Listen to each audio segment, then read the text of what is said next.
El passat dia 9 de novembre, Xavier Escrivà, un artista català, va presentar la seva nova obra al Museu Arxiu Tomàs Baldrí, de Cardedeu. Ens va ensenyar i explicar les seves obres, i a més, ens va concedir una entrevista exclusiva. Com vas començar a ser artista? Vaig començar a pintar fa uns 25 anys, quan vaig començar a fer Belles Arts. Després d'artista, quan et dediques a això, suposo quan tens molta confiança de molta gent.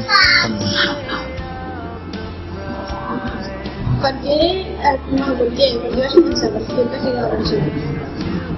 Bueno, comences pensant que no coneixes el món. Un dia el descobreixes, t'apassiones i el que t'he dit abans, reps la confiança de molta gent, que és molt important. La confiança de professors, i un bon dia també dius, vull dedicar-me a això. És tot paulatiu, una cosa després de l'altra. I bueno, tu quan crees, què crees? Que segur que t'inspiri, no que coneixes. Depèn, hi ha coses que m'inspiren, depèn d'on treballi. Si treballo al taller, que estic en un lloc tancat, doncs poder és un treball més interior. Si treballo a l'exterior, doncs hi ha fonts d'inspiració, pot ser el paisatge, però el que m'inspira molt és, el que busco és sorprendre'm, busco molt la sorpresa, noves sensacions, això sí que m'importa. I quan tu trobes alguna cosa que t'agrada, com comences a crear-la? Què fas primer? Doncs poso un mecanisme de tot el que calgui. Si, per exemple, aquest projecte que vaig fer de l'Hora Blava en Font del Mar, el paisatge era espectacular i vaig dir, vinga, quins elements utilitzarem? I vaig intentar plantejar-m'ho tot.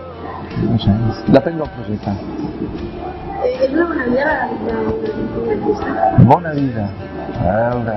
Home, jo crec que és una vida molt maca perquè deixes traces, però després és una vida dura, perquè no sempre reps la recompensa o el reconeixement que voldries, però si hagués de dir si és una bona vida, doncs sí, estic molt satisfet de dedicar-me a això, sí.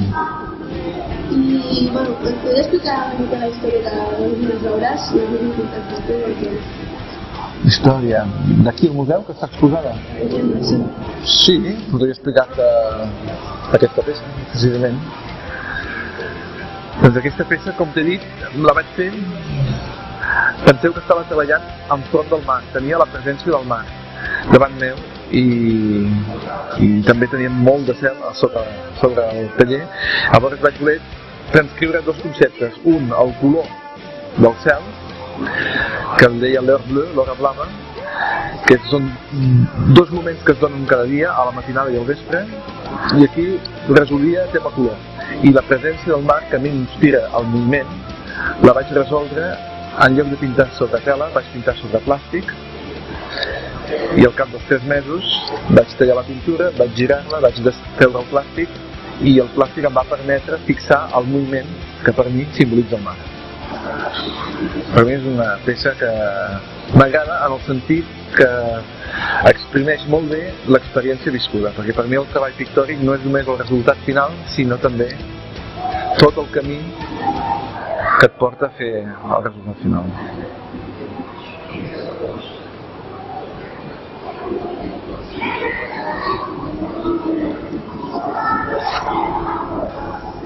Bueno, llavors, per què són capes? Per què fas aquestes coses per les capes?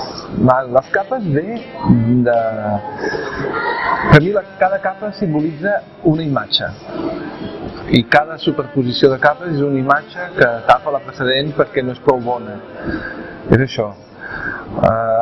Abans de fer capes jo buscava imatges amb els quadres, el que passa que mai trobava la imatge que em satisfeia.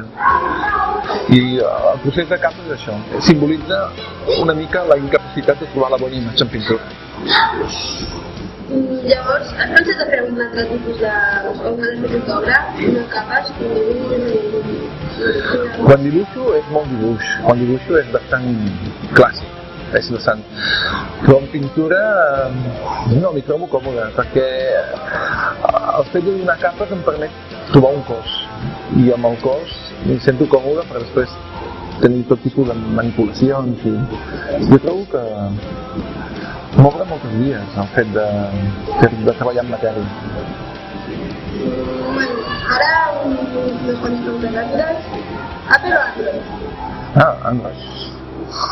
Si fossis un superheroi, quin series? Ostres, no m'ho havia preguntat mai saber què podria ser jo ara.